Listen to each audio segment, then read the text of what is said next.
بسم اللہ الرحمن الرحیم۔ انسانی ہمدردی کے پیش نظر سرکار مختلف اسکیمیں جاری کرتی ہے۔ ان کا مقصد پسماندہ طبقات کو اوپر اٹھانا ہوتا ہے۔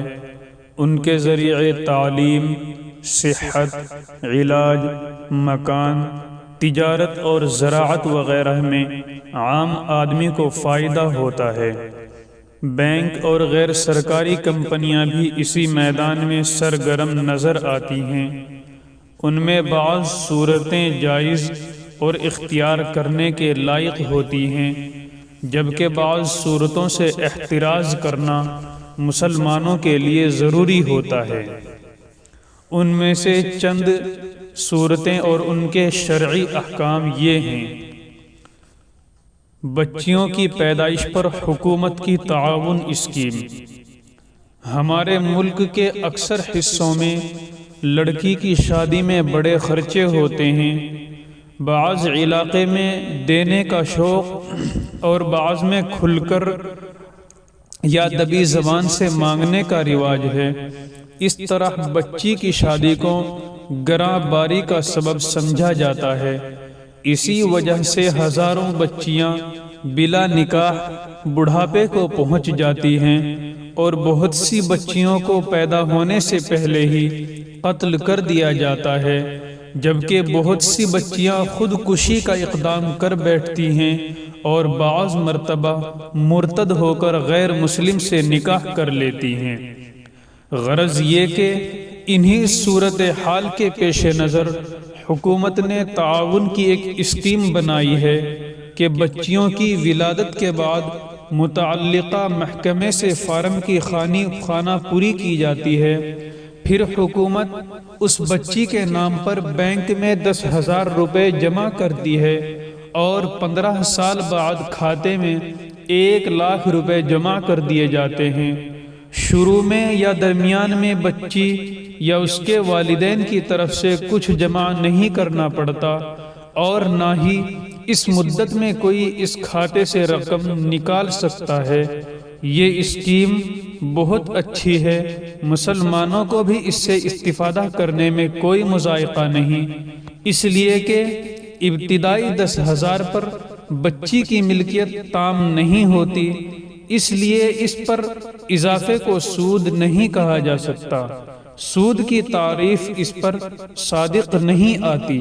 یہ عطیہ اور ہبہ ہے، پوری رقم سرکاری تعاون ہے، اس سے استفادہ جائز ہے۔ اس کی نظیر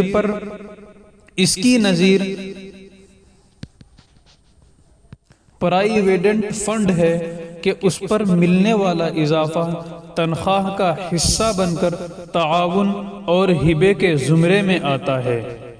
تفصیل کے لیے فتاوی محمودیہ مطبوعہ ڈھابیل جلد 6 صفحہ 394 اور فتاوی رحیمیہ جلد 5 صفحہ 151، احسن الفتاوی جلد 7 صفحہ 35 کو دیکھیے۔ سود کہتے ہیں الربا هو فضل خال عن عوض مشروط لأحد المتعاقدين في المعاوضة فليس الفضل في الهبة ربا۔ دوسری شکل تعاون کی یہ ہے کہ بچی کی ولادت کے بعد اس کے نام پر بینک میں کھاتہ کھول کر ہر ماہ متعین رقم جمع کی جاتی ہے۔ پھر جب لڑکی 18 سال کی ہوتی ہے تو جمع شدہ رقم کی 3 گنی مقدار حکومت کی طرف سے اس کے کھاتے میں جمع کر دی جاتی ہے۔ مثلا 2 لاکھ ہو تو 6 لاکھ حکومت جمع کراتی ہے۔ یہ تعاون کی شکل ہے مگر ناجائز ہے، اس لیے کہ اس پر سود کی تعریف صادق آتی ہے، نقد پر اضافہ مل رہا ہے۔ دوسری اسکیم سرکار کی بے روزگار نوجوانوں کے لیے تعاون اسکیم ہے۔ آج بہت سے نوجوان پڑھ لکھ کر بیکار بیٹھے ہیں، ان کو کوئی نوکری نہیں ملتی۔ ایسے افراد کے لیے حکومت کی طرف سے تعاون کی ایک شکل یہ اپنائی جاتی ہے کہ حکومت طلبگار کو حسب شرائط 1,00,000 روپے دیتی ہے، جس میں 80,000 روپے تعاون کے طور پر دیے جاتے ہیں، اس کی واپسی کا مطالبہ نہیں ہوتا، البتہ 20,000 روپے بطور قرض ہوتے ہیں، اس کی واپسی میں جتنی تاخیر ہوگی اتنی ہی سود بڑھے گی۔ مسلمانوں کو اولاً تو سود میں کسی طرح سے پڑنا نہیں چاہیے، اس لیے کہ ایسے معاملات میں برکت نہیں ہوتی۔ سودی ادارے ہرا باغ دکھا کر کہیں نہ کہیں ضرور اپنا فائدہ آگے رکھتے ہیں۔ پھر بھی اگر کوئی نوجوان اس اسکیم سے فائدہ اٹھانا چاہے تو کراہت کے ساتھ اٹھا سکتا ہے۔ وہ کوشش کرے کہ سود دینے کی نوبت نہ آئے، اگر نوبت آ جائے تو 20,000 روپے پر آنے والا سود انہی 80,000 سے آگے نہ بڑھے۔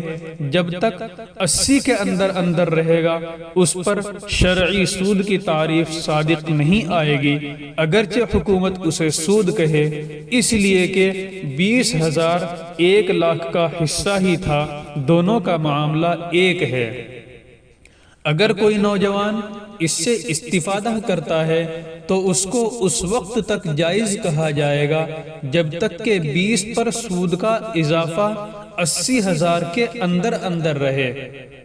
حضرت مولانا مفتی محمد نظام الدین اعظمی صدر مفتی دارالعلوم دیوبند نے منتخبات نظام الفتاوی جلد 3 صفحہ 183 میں اسی انداز کی بات لکھی ہے، اور مفتی احمد خان پوری مدظ اللہ العالی نے بھی محمود الفتاوی جلد 2 صفحہ 33 میں اس کی تائید فرمائی ہے۔ اعلیٰ تعلیم کے لیے قرض اسکیم۔ تعلیم کے فروغ کے لیے حکومت بینک سے طالب علم کو قرض دلاتی ہے۔ دوران طالب علمی اس پر عائد ہونے والا سود حکومت خود ادا کرتی ہے، طالب علم کو ادا نہیں کرنا پڑتا۔ البتہ تعلیم کی تکمیل کے بعد اگر طالب علم قرض کی ادائیگی میں تاخیر کرتا ہے تو اس کو اصل قرض پر سود دینا پڑتا ہے۔ اس اسکیم سے بھی مسلم طلبہ کو دور رہنا چاہیے، اس لیے کہ سود میں یہ بھی داخل ہے، اور اگر کوئی طالب علم یہ قرض لے لے تو اس طرح جائز ہوگا کہ تعلیم کی تکمیل کے بعد بلا تاخیر اس کو ادا کر دے تاکہ سود دینے کی نوبت نہ آئے۔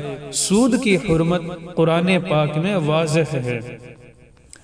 تعلیم کے فروغ کے لیے بینک کی تعاون اسکیم۔ ایکسس بینک نے تعلیم کے فروغ کا ہرا باغ دکھا کر ایک تعاون اسکیم جاری کی ہے کہ بچے کے والد یا سرپرستان 5 سال تک سالانہ 1 لاکھ روپے جمع کریں، 5 لاکھ جمع کر کے بے فکر ہو جائیں، اس سے غیر متعین نفع ملتا رہے گا، یعنی نفع کم بھی ہو سکتا ہے اور زیادہ بھی، لیکن نقصان نہیں ہوگا۔ یہ اسکیم بھی بینک نے اپنے فائدے میں جاری کی ہے۔ 5 لاکھ روپے سے وہ منافع حاصل کرتا رہے گا، اس میں سے تھوڑا اس غریب کو بھی دے گا۔ اس کی بجائے اگر یہ آدمی اپنی رقم کسی اور تجارت میں لگائے تو بھی اس کو اچھے خاصے فائدے حاصل ہو سکتے ہیں۔ بینک کی یہ شکل قرض سے نفع حاصل کرنے کی شکل ہے، مضاربت نہیں ہے، اس لیے کہ اس میں نقصان کا ذکر نہیں ہے۔ قرض سے نفع حاصل کرنا جائز نہیں، کل قرض جر منفعتا فہو ربا، اس لیے یہ اسکیم بھی ناجائز ہے۔ مویشی پالن اسکیم۔ مویشی خریدنے کے لیے سرکار مدد کی غرض سے کسی کو ایک خطیر رقم مثلا 10 لاکھ روپے دیتی ہے، اس میں سے صرف آدھی رقم یعنی 5 لاکھ روپے سود کے ساتھ واپس لیتی ہے۔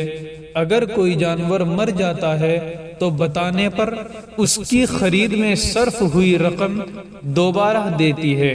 یہ اسکیم بہت اچھی اور جائز حد کے اندر ہے۔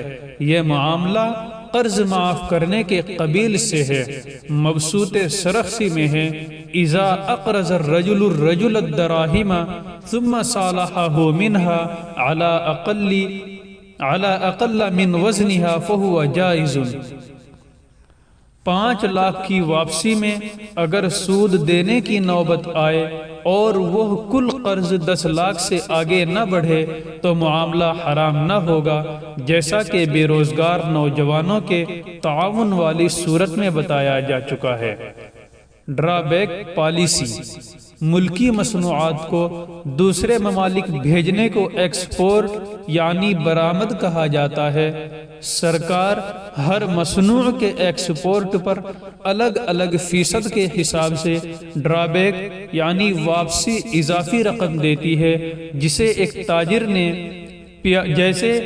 تاجر نے پیاز ایکسپورٹ کیا تو سرکار اس تاجر کو پیاز کی قیمت کا 3% اپنی طرف سے حوصلہ افزائی کے لیے دیتی ہے۔ اس پالیسی سے فائدہ اٹھانا جائز ہے۔ یہ حکومت کا انعام ہے۔ ملکی معیشت کے فروغ کے لیے حکومت یہ اقدام کرتی ہے۔ ڈیبٹ کارڈ استعمال کرنے پر منافع اسکیم۔ بعض بینک اپنے صارفین کو ڈیبٹ کارڈ استعمال کر کے خریداری کرنے پر 5% نقد واپس کرتی ہے۔ یہی کارڈ اگر پلین کے اندر یا ایئرپورٹ پر استعمال کیا جائے تو 20% نقد واپس کرتی ہے۔ مثلا 100 روپے کا سامان خریدا تو 80 روپے ہی صرف ہوتے ہیں، 20 روپے واپس آ جاتے ہیں۔ اس کے لینے اور استعمال کرنے میں بھی حرج نہیں، اس لیے کہ بینک کو اس کمپنی کی طرف سے جس کا سامان خریدا گیا ہے نفع حاصل ہوتا ہے۔ اسی نفع میں سے صارفین کو کچھ فیصد ملتا ہے۔ اسے حوصلہ افزائی کی تدبیر اور انعام کہا جا سکتا ہے۔ اس میں کوئی مضائقہ نہیں۔ یہ بات الگ ہے کہ اگر مجبوری نہ ہو تو اس کارڈ کو خرید کے لیے استعمال نہ کیا جائے، اس لیے کہ یہ سودی نظام کے فروغ و استحکام کا حصہ ہے۔